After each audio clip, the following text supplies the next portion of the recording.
Hello friends, welcome to डिसिस learning. इस video में हम लोग CUET एग्ज़ाम के ऊपर एक बहुत ही इंपॉर्टेंट टॉपिक डिस्कस करने वाले हैं कि ये जो स्लॉट 1 स्लॉट 2 वो क्या है, एग्जामिनेशन पैटर्न क्या है, स्कीम क्या है, कैसे फॉर्म फिलअप करना चाहिए। ये बहुत कॉमन डाउट है सबके, क्योंकि पहली बार ये एग्ज़ाम हो रहा है, फर्स्ट एवर जो है कॉमन यूनिवर्सिटी एंट्रेंस टेस्ट हो रहा है, इसलिए बहुत सारे डाउट्स आप सबके मन में आ रहा है। तो इस वीडियो में वो चीज़ मैं आपको क्लियर करूँगा। लेकिन जो भी एस्पिरेंट्स भी न्यू व्यूअर्स हैं उनको मैं ये चीज़ बोलना चाहूँगा कि आप इस चैनल को सब्सक्राइब कर सकते हैं, क्योंकि इस चैनल के ऊपर आपको RIC एंड CUET के ऊपर बहुत सारे वीडियोस मिलेंगे, बहुत सारे मतलब हेल्प मिलेगा। तो आपको अगर डेफिनेटली हेल्प चाहिए तो इस चैनल को सब्सक्राइब कर सकते हो। और हम CUET and as well as RIC के ऊपर क्रैश कोर्स भी प्रोवाइड कर सकते हैं, वो भी आप ज्वाइन कर सकते हो। स्पेशली अगर आप BA BEd BSc BEd की प्रिपरेशन कर रहे हो तो आप डेफिनेटली ज्वाइन कर सकते हो। चलिए वीडियो को स्टार्ट करते हैं। जो इंपॉर्टेंट टॉपिक है वो हम डिस्कस करेंगे। तो पहले चीज़ देखो कि जो स्लॉट वो क्या है, मतलब जो स्लॉट 1 स्लॉट 2, इसमें बहुत सारे बच्चों का डाउट्स हो रहा है। तो देखो, एग्जामिनेशन स्कीम अगर आपने देखा होगा, मैंने ऑलरेडी एक्सप्लेन किया हुआ है। तो 2 स्लॉट में एग्ज़ाम होगा, ठीक है। तो क्या आपको दोनों स्लॉट भरने हैं या फिर सिर्फ एक स्लॉट से आपको एग्ज़ाम मतलब दे सकते हैं, तो वो चीज़ हम क्लियर करेंगे। देखो, एक और चीज़ मैं आपको यहाँ पे बोलना चाहूँगा कि दोनों स्लॉट के लिए आपको सेपरेट फ़ी देना है। मान लो आप जनरल जो कैटेगरी से बिलोंग करते हो, तो एक स्लॉट का जो फ़ी है वो 650 रुपीज़ है। तो दोनों स्लॉट के लिए आपको अलग अलग फ़ी देना पड़ेगा, मतलब कॉम्बाइन करके आपको देना पड़ेगा अगर 2 स्लॉट के लिए आप अगर मतलब फॉर्म फिलअप के टाइम करते हो। तो किनको एक स्लॉट में एग्ज़ाम देना है, किनको दोनों स्लॉट में एग्ज़ाम देना है, वो हम इस वीडियो में डिस्कस करेंगे। देखो, सबसे पहला चीज़ ये है कि स्लॉट 1, यहाँ पे देखो, examination will be conducted in 2 और मोर स्लॉट्स, ठीक है। 2 और मतलब 3 भी स्लॉट हो सकता है अगर आप ज़्यादा सब्जेक्ट चूज करते हो तो। लेकिन यहाँ पे एक चीज़ क्लियर कर दिया गया है कि एक candidate can take maximum 9 test. आप 9 टेस्ट से ज़्यादा नहीं दे सकते।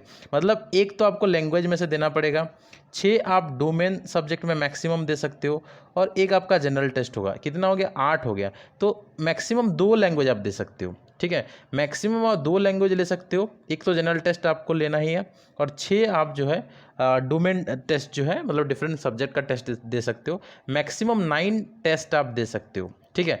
तो 4 मॉर्निंग में मैक्सिमम 4 दे सकते हो, और इवनिंग में मैक्सिमम 5 दे सकते हो।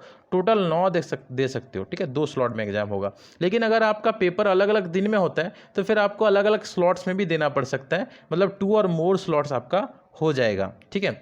ये चीज़ है। तो आपको मैक्सिमम चांस ये रहेगा कि आपको 2 स्लॉट में एग्जाम देने पड़ेंगे। कैसे, मैं आपको बताता हूँ। देखो, स्लॉट 1 में जो कि मॉर्निंग स्लॉट में होगा, ठीक है, मॉर्निंग में जो होगा उसमें एक लैंग्वेज में आप एग्जाम दे सकते हो। कोई एक पर्टिकुलर लैंग्वेज आप चूज कर सकते हो, इंग्लिश हिंदी कोई भी लैंग्वेज आप चूज कर सकते हो। उसके बाद आप 2 डोमेन स्पेसिफिक सब्जेक्ट ले सकते हो, मैक्सिमम 2 सब्जेक्ट ले सकते हो सेक्शन 2 से, ठीक है। डोमेन स्पेसिफिक सब्जेक्ट मतलब जो जो सब्जेक्ट है, 27 सब्जेक्ट है ना, उसमें से आप 2 सब्जेक्ट का एग्जाम दे सकते हो, ठीक है। देखो, उसके बाद एक जनरल टेस्ट आप दे सकते हो। तो मॉर्निंग में आप टोटल कितने टेस्ट दे सकते हो? 4 टेस्ट दे सकते हो। एक लैंग्वेज का टेस्ट, ये 1A 1B किसी में से एक टेस्ट आप दे सकते हो। और उसके बाद सेक्शन 2 से आप 2 टेस्ट दे सकते हो, ठीक है। सेक्शन 2 से 2 टेस्ट दे सकते हो, और सेक्शन 3 से एक टेस्ट, मतलब जनरल टेस्ट आप दे सकते हो। टोटल 4 टेस्ट आपको देना है। जनरल टेस्ट और लैंग्वेज का टेस्ट आपको मॉर्निंग में ही देना है। उसके बाद, ठीक है, यहाँ पे देखो क्लियरली ये चीज़ लिखा गया है। अगर आप स्लॉट 2 में एग्जाम देते हो, स्लॉट 2 आफ्टरनून शिफ्ट है, जिसमें आप 5 टेस्ट दे सकते हो। कैसे? एक लैंग्वेज आपने मॉर्निंग में लिया हुआ है, दूसरा लैंग्वेज 1A या फिर 1B में से एक लैंग्वेज आपको लेना है, ठीक है। और उसके बाद 4 डोमेन स्पेसिफिक सब्जेक्ट लेने हैं। 27 जो डोमेन है ना, उसमें से 2 तो आपने ऑलरेडी लिया हुआ है यहाँ पे मॉर्निंग स्लॉट में। आफ्टरनून स्लॉट में और 4 आप ले सकते हो, क्योंकि मैक्सिमम आपके पास 6 लेने का अपॉर्चुनिटी है। तो इसमें आप इवनिंग के आफ्टरनून स्लॉट में आप 4 और पेपर ले सकते हो। यहाँ पे जनरल टेस्ट जो है इवनिंग में नहीं दे सकते। जिन जिनको जनरल टेस्ट भी देना है वो सिर्फ जो स्लॉट 1 है, मतलब उसमें दे सकते हो। जनरल सेक्शन जो है, जनरल टेस्ट, वो स्लॉट 1 में ही देना है, स्लॉट 2 में नहीं देना है। तो जिन लोगों को मतलब सिर्फ जनरल टेस्ट, एक लैंग्वेज और एक ही मतलब पेपर में एग्जाम देना है, उनका एग्जाम जो है सिर्फ एक स्लॉट में हो सकता है। तो वो मैं क्लियर करूँगा यहाँ पे, इस वीडियो में मैं क्लियर करूँगा कि किन किन को वो एक स्लॉट में होता है, किन का ज़्यादा स्लॉट लगेगा, मैं वो क्लियर करूँगा यहाँ पे। देखो, स्लॉट 1 स्लॉट 2 कॉम्बाइन करके मैक्सिमम 9 टेस्ट आप दे सकते हो। ठीक है। Detail examination schedule is given in chapter 7। Detail examination schedule जो है चैप्टर 7 में दिया हुआ है, वो भी मैं एक बार हम देख लेते हैं। ठीक है, चैप्टर 7 में दिया हुआ है बोल रहे हैं, तो एक बार हम देख लेते हैं कि वो एग्जामिनेशन शेड्यूल क्या है, और उसके बाद मैं दिखाऊंगा कि जो इंटीग्रेटेड कोर्स के लिए जो बच्चे अप्लाई करना चाहते हैं उनको क्या क्या स्लॉट, मतलब कौन कौन सा स्लॉट या कौन कौन सा सब्जेक्ट चूज करना है। तो देखो यहाँ पे 25 नंबर पेज में दिया हुआ है, तो एक बार हम देख लेते हैं कि क्या क्या मतलब शेड्यूल क्या है, एग्जामिनेशन शेड्यूल क्या है। ये देखो examination schedule, detail examination schedule यहाँ पे दिया हुआ है। 9 बजे से सुबह एग्जाम होता है, 3 घंटा 15 मिनट मैक्सिमम टाइम है यहाँ पे। आप अगर आपका सिर्फ जनरल टेस्ट देना है तो 60 मिनट में हो सकता है। एक सब्जेक्ट देना है, एक लैंग्वेज का, तो 45 मिनट्स हो सकता है। पीडब्ल्यूडी के लिए 15 मिनट एक्स्ट्रा टाइम मिलता है। अगर 45 मिनट का टेस्ट है और 60 मिनट का टेस्ट है तो 20 मिनट एक्स्ट्रा मिलता है। और इवनिंग में अगर आप मतलब आफ्टरनून में एग्जाम देते हो तो 3 बजे से लेकर 6 बजे 6:45 तक आपका एग्जाम होगा। मतलब 3 आवर 45 मिनट जो है एग्जाम का टाइम है, लेकिन अलग अलग स्टूडेंट के लिए अलग अलग टाइम हो सकता है डिपेंडिंग अपॉन सब्जेक्ट्स चूजन और टेकन। एंट्री टाइम ये सब लिखा हुआ है, ये तो बाद में बता सकते हैं, लेकिन यहाँ पे स्ट्रक्चर आप देख लो, जो मैंने बताया वही चीज़ यहाँ पे लिखा हुआ है। एक लैंग्वेज आप ले सकते हो, 40 क्वेश्चन करने हैं 50 में से। एक क्वेश्चन का 5 मार्क, मतलब 200 मार्क आपका होगा लैंग्वेज का। डोमेन स्पेसिफिक सब्जेक्ट का भी 40 क्वेश्चन आपको करना है 50 से, यहाँ पे भी 200 मार्क। जनरल टेस्ट में 60 क्वेश्चन करना है 75 से, मतलब ये आपका 300 मार्क हो जाएगा। तो सारे जितने भी क्वेश्चन हैं सबका 5 मार्क रहेगा। एक क्वेश्चन का 5 मार्क्स आपका रहेगा। गलत करते हो तो 1/5 आपका माइनस हो जाएगा, 1/5 माइनस हो जाएगा, याद रखना 1/5 आपका डिडक्ट हो जाएगा। ठीक है, 1 मार्क डिडक्ट होगा गलत करते हो। करेक्ट करते हो तो जो है आपका मतलब 1/5 का मतलब क्या, 1/5 किसका, 1/5 ऑफ 5, मतलब आपका 1 मार्क डिडक्ट होगा। करेक्ट करते हो तो 5 मार्क मिलेगा, माइनस करते हो मतलब गलत करते हो तो -1 हो जाएगा। ठीक है, तो इसको याद रख के करना है सब कुछ। तो ये स्लॉट 1 में इतने आप दे सकते हो, जनरल टेस्ट स्लॉट 1 में ही देना है, आप देख सकते हो। और स्लॉट 2 में आपको कोई एक लैंग्वेज लेना है जो आपने सुबह नहीं लिया था, आप आफ्टरनून में ले सकते हो, और उसके बाद 4 डोमेन स्पेसिफिक सब्जेक्ट ले सकते हो। यहाँ पे जनरल टेस्ट देखो, आफ्टरनून स्लॉट में जनरल टेस्ट नहीं ले सकते। अब देखो मैं वो समझाता हूँ जो आप लोगों को एक्चुअल में समझना है। कहने का मतलब है कि जो इंटीग्रेटेड बीएड के लिए अप्लाई करेंगे, मतलब हमारे जो सब्सक्राइबर है, क्योंकि हमारे चैनल में मेनली हम लोग integrated BEd, BSc BEd, BA BEd इस सब के लिए हम लोग पढ़ाते हैं, आपको हेल्प करते हैं, तो वो मैं बताऊंगा।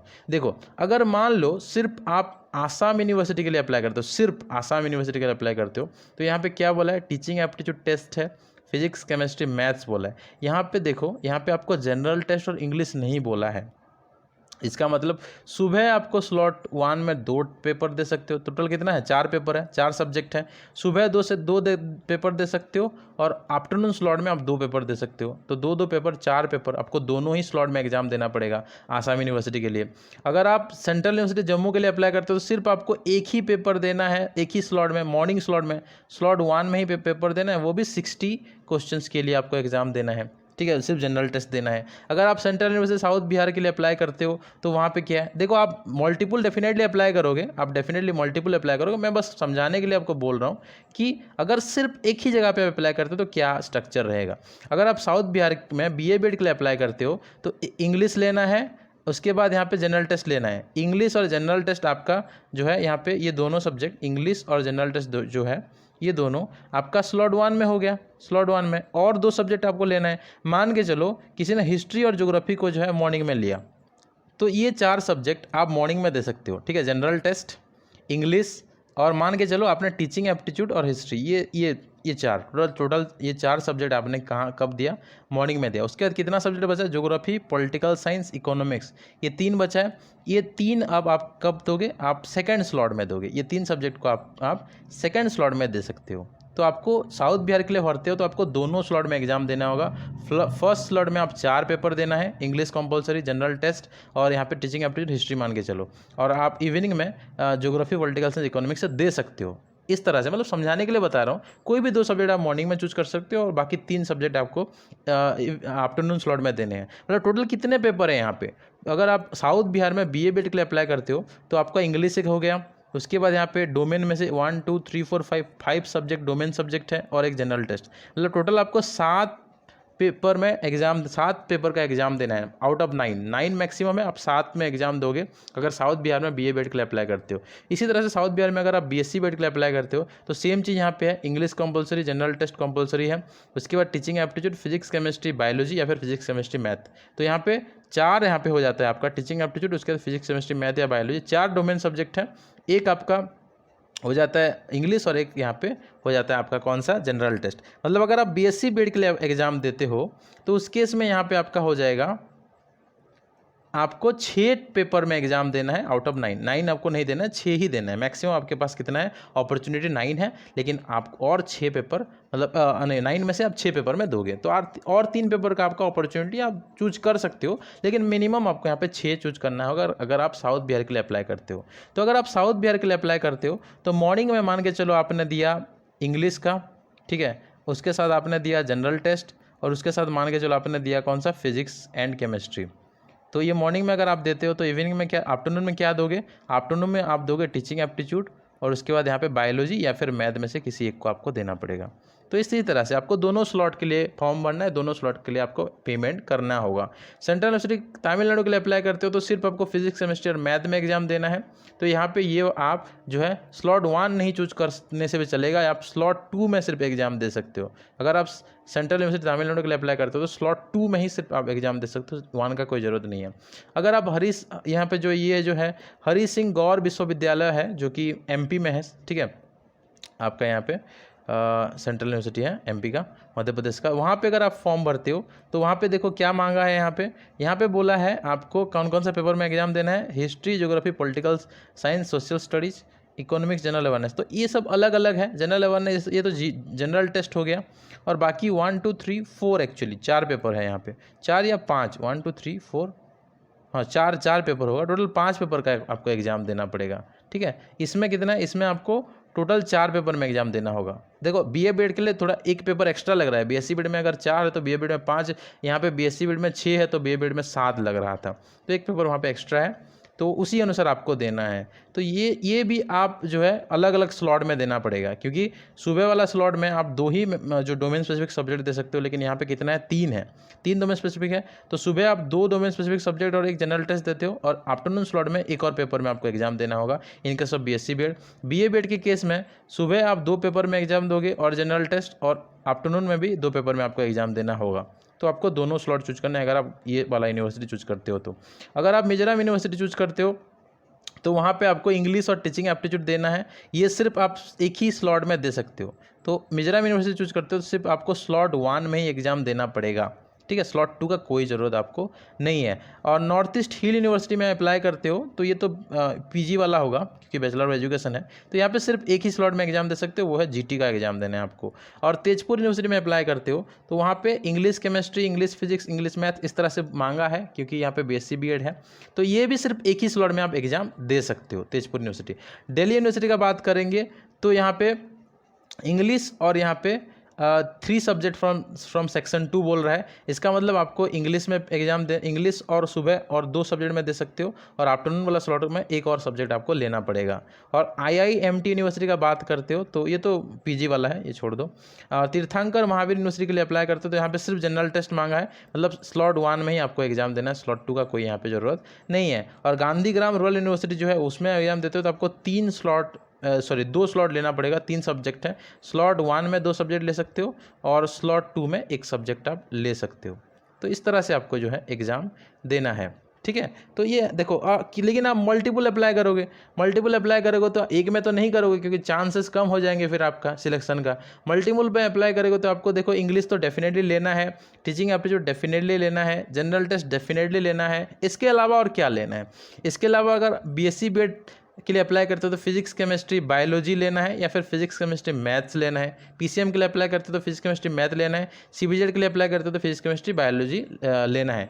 सीबीजेड पीसीएम का मतलब क्या है, अगर आपको बायोलॉजी टीचर बनना है, साइंस टीचर बनना है, ठीक है, तो सीबीजेड आपको लेना है। अगर आपको मैथ्स टीचर बनना है तो मैथ्स आगे जाके मान के चलो आप साइंस के टीचर बनना चाहते हो तो आपको क्या लेना है, फिजिक्स केमिस्ट्री बायोलॉजी लेना है। अगर आप मैथ्स के टीचर बनना चाहते हो तो आपको फिजिक्स केमिस्ट्री मैथ लेना है। फिजिक्स केमिस्ट्री जो है जो ये कंपलसरी है, बायोलॉजी या फिर मैथ में से कोई एक चूज करना पड़ता है। तो यूनिवर्सिटी के रूल्स या उसके जो रिक्वायरमेंट के अकॉर्डिंग आपको डिफरेंट डिफरेंट सब्जेक्ट चूज करने हैं। तो ये इतना आपको लेना है। अगर आप बीएससी बीएड के लिए अप्लाई करते हो तो ये सब सब्जेक्ट आपको लेना पड़ेगा। कहने का मतलब ये है कि इंग्लिश एक आपका हो जाता है और जनरल टेस्ट, ये तो आपको सेक्शन 1 से जो सेक्शन 1 है, ठीक है। यहाँ पे एक और बार मैं अच्छे से लिख देता हूँ ताकि आपको जो है क्लियर हो जाए, क्योंकि आपको बार बार डाउट्स पूछना ना पड़े। तो देखो, आपको अगर मतलब इंटीग्रेटेड कोर्स के लिए अप्लाई करना है तो मैक्सिमम क्या क्या सब्जेक्ट आपको लेना है, डेफिनेटली क्या क्या सब्जेक्ट लेना है। तो देखो सेक्शन 1 में आपको एक सब्जेक्ट लेना है, और वो कौन सा है, इंग्लिश या फिर हिंदी, जो चाहो आप ले सकते हो, ठीक है। इंग्लिश या हिंदी आपके इच्छा के अकॉर्डिंग आप ले सकते हो। इंग्लिश ज़्यादा मतलब यहाँ पे अच्छा है, क्योंकि कुछ जगह पे इंग्लिश डेफिनेटली मांगा है, तो इंग्लिश आपको डेफिनेटली लेना पड़ेगा। अगर आप तीर्थंकर यहाँ पे कुछ था ना, ये वाला तेजपुर यूनिवर्सिटी के लिए अप्लाई करते हो, तो तेजपुर यूनिवर्सिटी के लिए अप्लाई करते हो तो आपको इंग्लिश तो डेफिनेटली लेना है। तो इंग्लिश एक हो जाता है, और उसके अलावा आप हिंदी ले सकते हो। तो इंग्लिश डेफिनेटली लेना है, उसके अलावा हिंदी ले सकते हो अगर आप चाहो तो। उसके बाद सेक्शन 2 का हम बात करेंगे। तो सेक्शन 2 में क्या क्या डेफिनेट लेना है, तो डेफिनेटली आपको टीचिंग एप्टीट्यूड लेना है, ठीक है। जो डेफिनेट लेना है मैं उसको राउंड कर देता हूँ ताकि आपको क्लियर हो जाए। तो टीचिंग एप्टीट्यूड आपको डेफिनेटली लेना है, और उसके बाद बाकी अगर मांगा है फिजिक्स केमिस्ट्री मैथ या फिर फिजिक्स केमिस्ट्री बायोलॉजी तो वो लेना पड़ेगा, ये डेफिनेटली आपको लेना है। और सेक्शन 3 में आपको जनरल टेस्ट जो है वो डेफिनेटली लेना है। तो इंग्लिश, टीचिंग एप्टीट्यूड और जनरल टेस्ट ये डेफिनेटली लेना है। बाकी उसके बाद फिजिक्स केमिस्ट्री मैथ और बायोलॉजी आप चाहो तो ले सकते हो। अगर आप बीएससी बीएड के लिए अप्लाई करते हो तो हिंदी भी चाहो तो ले सकते हो, ठीक है। ये चाहो तो ले सकते हो, ये मैंडेटरी नहीं है, क्योंकि हर एक यूनिवर्सिटी में नहीं मांगा है। अगर आप बीए बीएड के लिए अप्लाई करते हो तो इसके साथ ये 3 कंपलसरी के साथ आप history, geography, political science and economics, ये चारों सब्जेक्ट आपको इसके साथ लेना पड़ेगा, ठीक है, इसके साथ। तो ये भी मैंडेटरी नहीं है, कुछ जगह पे मांगा है, तो इसलिए मैं इस राउंड नहीं करूँगा, इसको समझाने के लिए बस लिख दिया, ठीक है। तो ये सब्जेक्ट आपको लेना। तो मैक्सिमम कितना लेना है, अगर आप बीएससी बीएड के लिए अप्लाई करते हो तो आपको मतलब 7 सब्जेक्ट लेना है, और बीए बीएड के लिए अप्लाई करते हो तो भी आपको 7 लेना पड़ेगा, नहीं यहाँ पे 6 लेना पड़ेगा। अगर आप बीए बीएड के लिए अप्लाई करते हो तो मैक्सिमम यहाँ पे आपको बीए बीएड के केस में 7 लेना पड़ेगा, ठीक है। और बीएससी बीएड के केस में आपको कितना लेना पड़ेगा, बीएससी बीएड के केस में आपको 6 लेना पड़ेगा, 6 सब्जेक्ट लेना पड़ेगा बीएससी बीएड के केस में। तो ये चीज़ आपको क्लियर होना है। तो एग्ज़ाम में जब फॉर्म भरोगे, फॉर्म भरते टाइम आपको ये सब सब्जेक्ट चूज करना है, क्या क्या, इंग्लिश या फिर हिंदी, ठीक है। दोनों ले सकते हो, चाहो तो आप हिंदी एक्स्ट्रा ले सकते हो, मतलब 8 मतलब +1 ये जो है ये आप हिंदी ले सकते हो, यहाँ पे भी +1 ये हिंदी ले सकते हो, लेकिन 7 डेफिनेटली लेना है जो मैंने यहाँ पे बताया आपको, और यहाँ पे 6 डेफिनेटली आपको लेने हैं। ये मेरा सजेशन है आपको ये सब्जेक्ट डेफिनेटली लेने हैं, English, teaching aptitude, general test, और history, geography, political science, economics in case of what, BA BEd, and English, teaching aptitude, general science and physics, chemistry, math या फिर biology in case of BSc BEd, ये definitely आपको लेना है। तो ये 3 subject के ऊपर तो मैंने कोर्स ऑलरेडी आपको बता दिया था, कोर्स स्ट्रक्चर हम लॉन्च कर चुके हैं। ये कोर्स, इसका फ़ी वगैरह भी मैंने बताया था। अगर आप 15 अप्रैल से पहले ज्वाइन करते हो तो आपको यहाँ पे डिस्काउंट मिल रहा है, यहाँ पे आप देख सकते हो। आप इस नंबर पे कांटेक्ट कर सकते हो, ये व्हाट्सएप नंबर पे, डिटेल प्राइसिंग वगैरह जानने के लिए। 3 सब्जेक्ट जो कंपलसरी आपको लेना है बीएससी बीएड और बीए बीएड दोनों के लिए, वो हम प्रोवाइड कर रहे हैं, English, general test, teaching aptitude. इसके अलावा फिजिक्स, केमिस्ट्री, मैथ्स, बायोलॉजी इन सब का भी कोर्स मिल रहा है, और history, geography, economics, political science, इसका भी आपको कोर्स मिल रहा है, तो ये भी आप ले सकते हो, ठीक है। फिजिक्स, केमिस्ट्री, बायोलॉजी का भी आप ले सकते हो, ये भी ले सकते हो। तो बीएससी बीएड का कंप्लीट कोर्स मिल जाएगा, बीए बीएड का कंप्लीट कोर्स मिल जाएगा। ये जो मैंने बताया सिर्फ ये 3 सब्जेक्ट के लिए बताया था, तो बाकी और 4 या 3 सब्जेक्ट जितने भी हैं वो लेते हो तो उसका अलग कॉस्ट है, लेकिन इसका कॉस्ट मैंने बता दिया, अभी ऑफर भी चल रहा है। तो दोस्तों इस वीडियो में इतना ही, फिर मिलते हैं हम अगले वीडियो पे। Thank you.